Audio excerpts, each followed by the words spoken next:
Mettez pause, cherchez vous-même la solution avant de regarder la correction. Bonne vidéo. Pour l'exercice 198, on nous dit 65 sur 91 est-il un nombre décimal? Justifié. Tout d'abord, il faut savoir qu'un nombre décimal peut s'écrire sous la forme a sur 10 puissance n, où a est un entier relatif et n un entier naturel.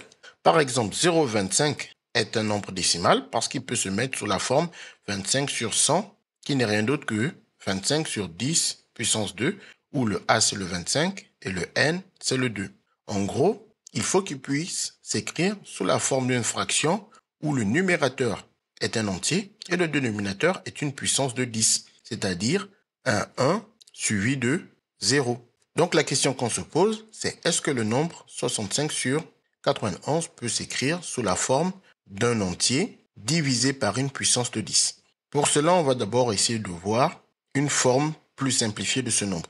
Si vous connaissez bien votre table de 13, vous pouvez remarquer que 65 c'est 13 fois 5 et 91 c'est 13 fois 7, ce qui nous laisse 5 sur 7. 5 sur 7 n'est toujours pas l'écriture qui nous permet de dire si le nombre est décimal, car pour l'instant, 7 n'est pas une puissance de 10. Et donc la question qu'on pourrait se poser, c'est peut-on transformer 7 en puissance de 10? Pour que 7 puisse être transformé en puissance de 10, il faudrait que 7 soit déjà un diviseur d'une puissance de 10.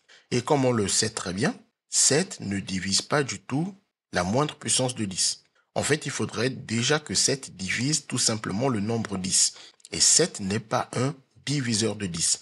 Donc on ne va pas pouvoir multiplier 7 par un nombre pour obtenir une puissance de 10. Donc comme 7 ne divise aucune puissance de 10, alors on ne peut pas écrire 5 sur 7 sous la forme a sur 10 puissance n avec a un entier relatif et n un entier naturel. Donc 65 sur 91 n'est pas un nombre décimal. Une astuce pour remarquer plus rapidement si un nombre est décimal ou pas, c'est de regarder son écriture décimale, c'est-à-dire regarder si le nombre de chiffres non nuls qu'il a après la virgule est fini. Quand on regarde son écriture décimale, on voit que son écriture décimale nous permet de voir qu'il n'a que 2 chiffres non nuls après la virgule.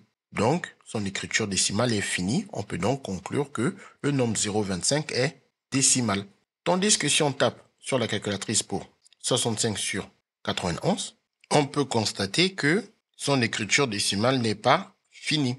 Elle aurait continué si la calculatrice pouvait afficher plus de nombres, ce qui prouve que ce nombre n'est pas un nombre décimal car son nombre de chiffres après la virgule qui sont non nuls n'est pas fini.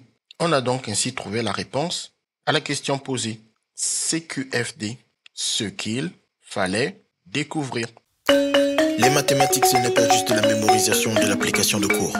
Ça nous aide à comprendre le monde qui nous entoure et à prendre des décisions.